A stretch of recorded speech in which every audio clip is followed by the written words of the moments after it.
जम्मू कश्मीर के जो सरकार की तरफ से बार बार इनिशिएटिव लिए जाते हैं कि जैसे आज से 12 साल पहले जम्मू में स्पेशलिस्ट हॉस्पिटल का एस्टेब्लिश किया गया और जब उसका उद्घाटन किया तब गुलाम नबी आजाद साहब सेंटर में यूनियन हेल्थ मिनिस्टर थे। उन्होंने उद्घाटन के वक्त ये कहा कि जम्मू वासियों को सेंटर की तरफ से एक बहुत बड़ा तोहफा दिया जा रहा है।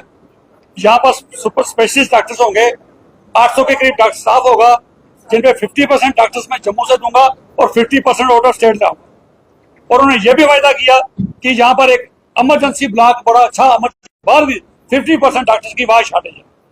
उसके बाद अब बात आई नए जो मेडिकल कॉलेज खुले, क्योंकि पेरीफेरी में लोग, रिमोट एरिया में लोग बड़ा सफर करते थे, गरीब जनता, उनको हर छोटे से छोटे काम के लिए जम्मू में आना पड़ता था, तो बेचारे खर्चा करके आते थे। उसको देखते हुए सरकार ने 4 मेडिकल कॉलेज खोले, राजौरी में, डोडा में, उधमपुर में और कठुआ में।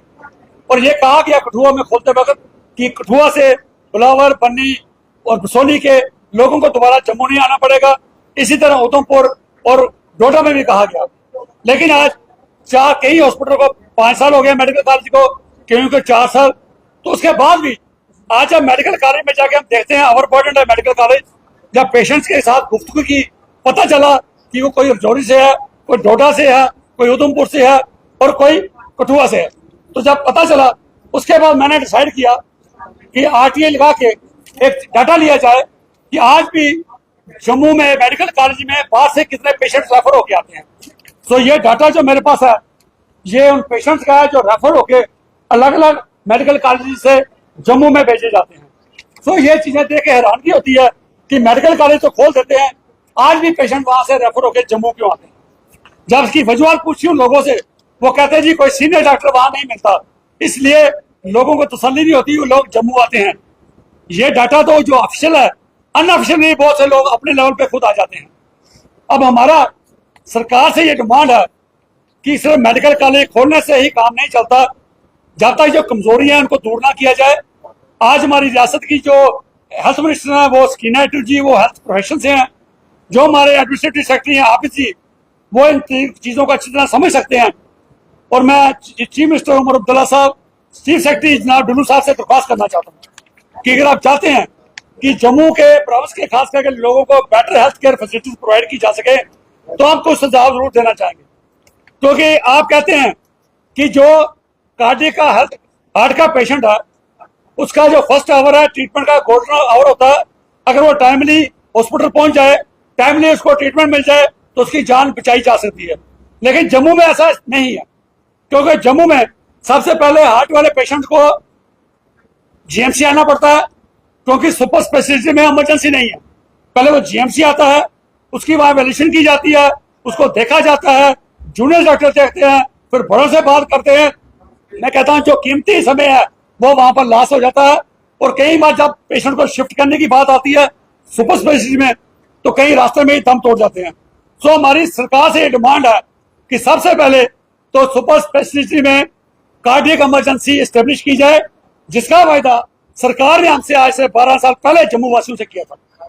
दूसरा, जितने भी रेफरल केसेस बाहर से मेडिकल कॉलेज से या पेरिफेरी से सब डिस्ट्रिक्ट हॉस्पिटल जाते हैं, उनकी एक कमेटी हाई लेवल कॉन्स्टिट्यूट करके उनकी एवेल्यूएशन की जाए कि उनकी एप्रोप्रिएटनेस देखी जाए, उनकी क्लिनिकल अर्जेंसी देखी जाए कि वाकई जस्टिफिकेशन है कि उनको भेजना जम्मू में बनता था।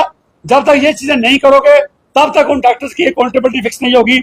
तीसरा, उन डॉक्टर्स की मेडिकल कॉलेज में, इंटर डिस्ट्रिक्ट मेडिकल कॉलेज में ट्रांसफर को मैंडेटरी किया जाए, क्योंकि जब ट्रांसफर नहीं है तो डॉक्टर की मोनोपोली बन जाती है। वहीं पर उनके प्राइवेट क्लिनिक एस्टेब्लिश हो जाते हैं, वहीं पर उनकी डायग्नोस्टिक लैब बन जाती है, तो वो पेशेंट्स केयर की तरफ ज्यादा ध्यान नहीं देते। ये किया जाए। तो ये 3-4 जो डिमांड हमने रखी है, तो ये चीजें की जाए, तब जाके अच्छा बेटर पेशेंट केयर लोगों को दी जा सकती है। वरना 4 की जगह अब हर डिस्ट्रिक्ट में मेडिकल कॉलेज खोल देंगे, जब तक अकाउंटेबिलिटी नहीं होगी, यूनिफॉर्म ट्रांसफर पॉलिसी नहीं होगी और मेडिकल कॉलेज की डॉक्टर्स की प्राइवेट प्रैक्टिस पे बैन नहीं होगा, तब तक जम्मू के प्रोविंस के हेल्थ सिनेरियो की हालत सुधरने वाली नहीं।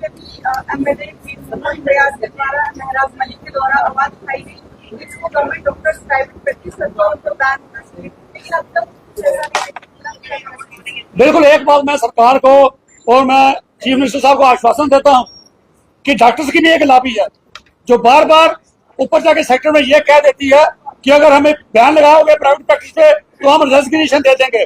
मैं कहता हूँ करके देखिए, इन लोगों को बोलिए, जितने लोगों ने रेजिग्नेशन देना अपना एफिडेविट दे दीजिए, तो अगर बैन लगेगी हम रेजिग्नेशन दे देंगे ठीक है, ज्यादा नहीं देंगे, अगर 2-4% देंगे भी कोई बात नहीं। हमारे पास जम्मू में और डॉक्टर्स जो अनएम्प्लॉयड बैठे हैं उनको अपॉइंट करो, लेकिन प्राइवेट प्रैक्टिस पे जब तक बैन नहीं लगाया जाएगा जम्मू में हेल्थ सिनेरियो सुधरने वाला नहीं। ऐसा भी देखा जाता है जो पेशेंट गवर्नमेंट हॉस्पिटल में जाते हैं तो डॉक्टर्स के द्वारा कहा जाता है कि आप हमारी केस नहीं आना, वहाँ पर ट्रीटमेंट होगा, या फिर जो पेशेंट वहाँ तक रहती है वो बड़ी जगह पर। यही तो हम कहते हैं ना, जो डॉक्टर्स बैठे हैं हॉस्पिटल में उनको पता है यहाँ पेशेंट देखेंगे हमें क्या मिलेगा, अपने क्लिनिक में शाम को बुलाएंगे, वहां इसकी सर्जरी करेंगे। तभी ऐसे हॉस्पिटलों में लोड इतना है कि आज गॉल ब्लैडर स्टोन की भी सर्जरी करवाने के लिए 3-3 महीने का टाइम दिया जाता है, डेट दी जाती है सर्जरी की, और फिर वही डॉक्टर प्राइवेट क्लिनिक में जाके दूसरे दिन ही कर देते हैं। तो इन चीजों को कम से कम डिस्करेज करने के लिए, प्राइवेट प्रैक्टिस पे बैन लगाने के लिए आज जम्मू की सिविल सोसाइटी यहाँ इकट्ठी हुई है, सरकार से ये डिमांड करती है कि प्राइवेट प्रैक्टिस पे बैन लगाओ।